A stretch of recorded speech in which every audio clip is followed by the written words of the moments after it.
Hi guys, welcome to a new series, North Node in Leo.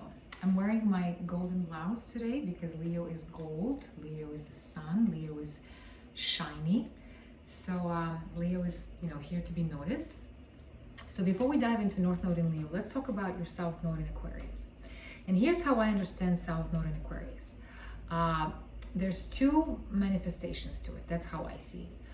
One, overall, I would say Aquarian South Node, you guys are my humanitarians. You guys have had lifetimes where you were very deeply involved with the society you were in, with humanity. You're always looking how to make life good for everybody. I mean, everybody. You're very inclusive. You're very, very friendly. You're always, you never, I don't want to say judged anybody, but you're very inclusive and you always had ideas, big ideas. The beauty of Aquarius is that you have these eccentric ideas about how to maybe invent with something. You guys are my inventors. You guys are the ones that came up with things that made our lives easier. So you're very intertwined with the idea of humanity, with the idea of Earth, with the idea of, groups, wherever you were, wherever there was a lot of people, you're always like, okay, what can we do so that everybody benefits? The key was that everybody, not somebody, not one, but all of us, everybody. That's the idea with Aquarius. So you guys are, like I said, you have a deep caring for humans. You have a deep love for them.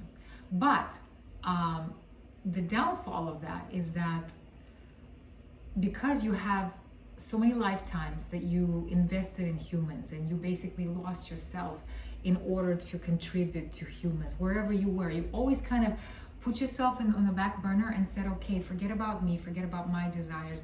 Let me see, how can we all benefit? What can I do to make the group better? Because the group is counting on me, So part of you could be that because you were so intertwined, part of you now maybe hates humans. You really do. You're probably getting very triggered by what's going on now.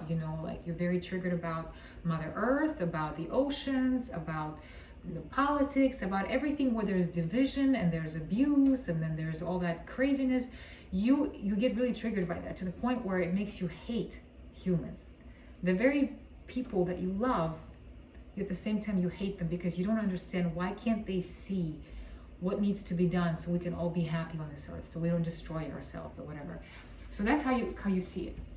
When I said there's two manifestations with Aquarius South Node, one is that because you were so enmeshed with humanity and groups and all that, the negative part about that could be a dystopian society. I love dystopian societies. They're scary, but they're beautiful the way they're structured, because the structure in there and this group thing of like what's good for the group, individualism is frowned upon. If you don't know what a dystopian society is, there's many movies about it. One of them, the series Handmaid's Tale, that's an example of a dystopian society. Fahrenheit 451. There's many other ones, but basically it's a society where the group thing and the benefit of it outweigh individualism, to where nobody shines, nobody is out there. And if you are out there, you more than likely get punished because you are threatening the existence of the group. They make you think that if we don't do this, this, and this, and this, we're going to collapse. We're going to destroy ourselves. So anytime somebody tries to get out of bounds, they either get killed, get punished, or destroyed, whatever. And then they make an example out of them to the rest of the society to reinforce it. So you with Aquarius South Nodes, it's in you, that dystopian society idea that, hey, there's rules. There's some rules that humans need to follow. And you probably are very set in how things need to be, how humans need to be. You're very set in what's right, what's wrong, what's moral, what's immoral.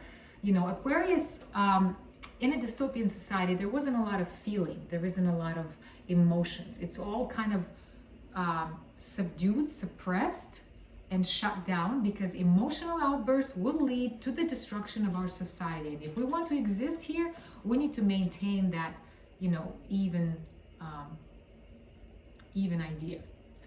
So you get the point. So you, with dystopian societies, you carry that in you as an Aquarius South Node of like the group is always outweighing individual. The Soviet Union is a great example, where individuality is not encouraged. It's seen as a threat.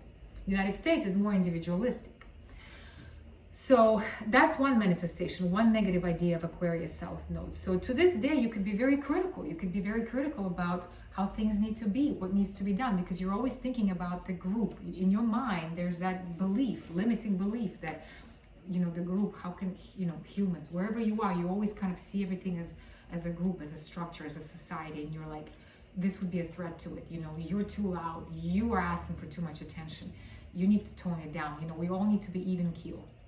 Another manifestation of Aquarius South Node could be that you did not get lost in groups. You were actually kicked out of groups because you did not buy into the idea of it. So you kind of isolated yourself.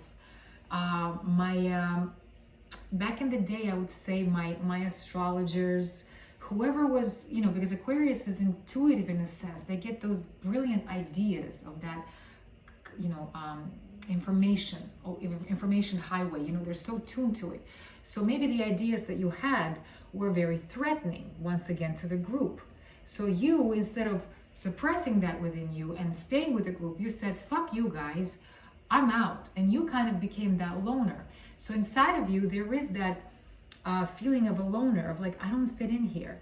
And part of you guys, because, back in the day, they used to burn all the esoteric people, they used to burn the witches, they used to burn the forest people, whoever was putting information out there that was not, with the status quo, they were destroyed. Once again, they were, because the status quo had to be maintained. So you have those memories of being looked down on, of being kicked out of the tribe for being you, for being, unique, for believing what you believe. But you were brave enough to say, I believe this and I'm going to follow this. But it led you to a life of loneliness. It led you to a life of disconnection. It led you to a life of saying, you petty fucking humans, you don't understand, you don't see it. You're sitting there, all you're thinking about is food and sex and consumption, but you don't understand the bigger picture. So you kind of isolated yourself. You kind of put that barrier between you and other humans, and you spend a lot of time alone. So you have that in you, that strength of like separating yourself from all the craziness. But at the same time, there's a loneliness in you. There's a loneliness that's like, gosh, I kind of would love to be, over there and interacting with those people. I would love to be more simple. I would love to just kind of take part in games and fun and stuff. But you were kicked away from the group, burned at the stakes, and you almost inside of you, there's a fear of like expressing yourself in a sense, of going against the grain again. Well, now with North Node in Leo, you guys are here to kind of forget about the group in all its manifestations, to forget about freaking humans, to forget about Mother Earth. Don't worry about Mother Earth. Don't worry about the whales. Everything is going according to plan. You are here to focus on yourself. You're here to be totally individualistic. And with North Node in Leo, you're here to shine. You're here to be beautiful and bright and just expressive and playful and loud. You can be the loudest one in the room. You cannot be shy. You cannot be behind the curtains looking at the stage and saying, man, I wish I could do that. I wish I could dance my heart out. Because inside of you, there is a huge desire to express. There's a huge desire to show the world how beautiful you are. Not to teach the world of what they need to do to make this a better place. Forget about that. Because the more you do that, the more you're going to hate humans and the angrier you're going to get. So if you want to really change this world, you freaking light up your world with your North Node in Leo. You shine bright. And then people will see you and you will impact them that way. Not the other way of trying to teach them what's wrong and what's right and how we should do this and stuff. No, you're going to get more frustrated and you're going to hate them. So get away from that. Focus on you. Be selfish. And then you'll see how things change. Okay? Now let's go deeper in each house and see what we're working with. North Node in Leo in the 5th house. What a fun node to have. Easy money. Okay. Why I say easy? Because you're putting Leo in its own house, 5th house. So it's like a double fun. But it's going to be hard for you guys because you, with Aquarius in the 11th, you're so used to the idea of, no, not me, no, let everybody else, let them try, let them go, let them shine, let others, not calling attention to yourself, deflecting attention from yourself, sacrificing yourself for the group. Once again, I mentioned in the introduction, dystopian societies where groupthink predominates, individuality is frowned upon. So with North Node South Node in Aquarius in the 11th, there's a huge emphasis on groups. There's a huge emphasis of fitting in. There's a huge emphasis of, or not fitting in. But huge emphasis on just what are people going to think, you know, either you get lost in the group because you're afraid of what they're going to think if you challenge them. And so you literally become so cold and you so suppress your own creativity and your own expression because you want to so bad to be accepted. You want to be with everybody, and you become almost bitter. And that would be the idea where you kind of can't stand humans, can't stand groups and organizations because you've been stifled by them so much. You've always had to put them first. You've always had to put the benefit of the group above yourself. So part of you hates that. Or you were, you know, a rebel that was like, okay, you know, you created chaos that it wasn't even necessary. Like you were trying to be yourself, but even then you wanted to get the attention of the group, and so you become this rebel, create chaos, and still didn't lead to anything because nothing really happened. There was no progress. It was just you throwing a fit because you didn't know how else to express yourself. But everything was tied to the group. Everything was tied to how they're going to perceive me.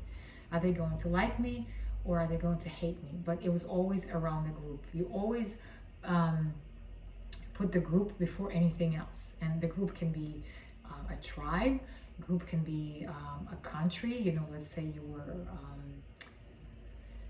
or some kind of organization, or it can be just a group of friends. But you're so used to, the good part about that is that you're good at like making everybody happy. You're good at like making everybody, wherever you are, if there's a group of people or something, you know what to say, you know how to keep the dynamics going, you know how to maintain that group mentality, how to enforce that group mentality. You know how to kind of put the bigger picture about where we're all going above anything else. Like you're good at that. You're good at detaching. There was not one bone of selfishness in you. You always put the interests of others, particularly big things, big groups, humans, your tribe, your friends, you know, wherever there was, all of you depended on each other, relied on each other, you always put the interests of the group before you. So it's good to have people like you around because you will always be very objective and very logical about, all right, who are we going to vote off the island? You know, who is not a good resource for us to have? Who is detriment to us? You're good like that. There wasn't a lot of drama in your decisions. There was a lot of logic and detachment of like what is benefiting for the group. So once again, dystopian society, rules and regulations, we don't do that because that's going to lead to our peril. We do not do this because that is going against what we believe in. So ideas like that, you know, ideas like the founding fathers would be like that, you know. Everything is, the Constitution would be an example of that. Aquarius in the 11th, you know, all encompassing for the benefit of everybody, you know, freedom of speech, things like that. So you're really good at those humanitarian ideas. But because of that, you lost your individuality in that group. You sacrificed your own voice, you sacrificed your own quirky expression for the benefit of the group. And you know what? Usually the group will benefit no matter what. And actually, the more the group listens to its members and not to its rules, you know, the more people are allowed to speak, the better and the stronger the group can become. Because we all have something to contribute. We all have different strengths. We all have different talents. And if we all are allowed to express them, then we're stronger like that. If we're all the same, if we're all trying to be the same and not get attention, then we stagnate, you know. There's a huge stagnancy with groupthink a lot of times. So, yeah, what else? Aquarius in the 11th. So now with North Node, so yeah, so you're either, like I said, you part of you doesn't know itself without the group in this lifetime. You're probably really big on like joining a fraternity, sorority, you know, some kind of club at work, some kind of, because you love that part of the group, and without the group, you don't think you are anything. Truly, that's like your biggest fear. You're afraid that if you step out, if you're on your own, you will get lost. You will get destroyed. So you, with North Node in Leo, you're here to get away from that, and you're here to realize that you don't need the group anymore, because of the group you lost yourself and you lost your beauty and individuality. You're here to be individualistic, you're here to be selfish, you're here to freaking do whatever to have fun, because the fifth house is the house of fun, it's the house of entertainment, it's the house of romance. So maybe before, let's give you a scenario, you were in some kind of dystopian society where no sexual relationships were encouraged, or no romance was encouraged, or even if there was romance, it was very like logical, it was very limited, it was very like, we don't do this, we don't do this, we don't touch, we don't kiss, whatever. North Node in Leo in the fifth, you're allowed to do whatever. You're here to play, you're here to be a flirt, you're here to date, you're here to, you know, dive into this idea of romance. You're here to explore romance, you're here to explore sexuality too. You know, because in the fifth house, sexuality is light, it's playful, it's not merging and deep like the eighth house. You know, here it's just fun. You can have sex for fun. Allow yourself to get away from the taboos of the 11th house of don't do this, don't do that. Because with Aquarius in the south node, especially in the 11th, there was a lot of don't do, don'ts. Don't do this, don't do that. Huge, probably huge list. And inside of you probably have that too. Idea of like morals, you know, this is not allowed, because if I give into my emotions, I will get kicked out of the group, I will get shunned, I will get burned at the stakes, you know, that fear of like the group like kicking me out so that I'm alone. Or you were alone, you know, with Aquarius in the 11th, sometimes you got so tired that you basically broke away, but you did it in such a rebellious, chaotic way that it was not conducive. You actually, it just was a mess too, I would say that. So there is a rebel within you, but it's very chaotic, you know. So now, in the fifth in Leo, connect to your heart, you know, turn off the logic. Aquarius is very logical. Turn off your logic, connect to your heart, have fun, play sports. Fifth house is sports, fifth house is games, you know, gambling, you know, kids, whatever, just fun. You have so many ideas in your mind that you want to explore. I mean, picture it like that. You had lifetimes where you didn't do shit because it wasn't allowed. You know, maybe you were some kind of religious organization, maybe you were some kind of convent, maybe you were somewhere where you weren't even allowed to look at each other. Now you come in and you're allowed to have fun. And so you might have to shut down that logical mind of yours that tells you don't, because you remember last time, this is what happened. Well, that's just memories, you know, it's not happening anymore. It's that lifetime is not here. What's here is an opportunity to have fun. So you're allowed to have a lot of romantic experiences. You're allowed to be playful, flirty. You're allowed to just date around all your life. You don't have to settle down. You know, you literally are here to be pliable and movable and get fired up about something. You know, fifth house is also the arts. It's also drama. It's also movies, theater, anything. I mean, with Leo in the fifth, Lord, you just, if you connect to your heart, you'll know exactly which way to go and what to do. And the louder and the more boisterous and the brighter you shine, the better for you it's going to be, you know. So get away from the idea of I need to be like others, or I need to know what they think about me, and just say, fuck it, I don't care. It's me. I'm allowed to. Give yourself what you deserve. Give yourself what you want, and have the fun life that you want, because you're not here to serve any group, and you're okay without the group, and you're here to just serve yourself and just have fun. And with Leo in the fifth, I mean, the sky's the limit. Bring out the child in you. Spend time with kids. Play with kids. Have kids. Watch them. Observe them. Play with them, you know. And just don't think about purpose. Don't think about big ideas, how to change the world. The world does not need to be changed. The earth does not need to be saved. You're fine. Somebody else will do it. You're here to just relax, fun, play, and then with your radiance, you can light up other people and you can show them how to have fun. So, okay, that's it.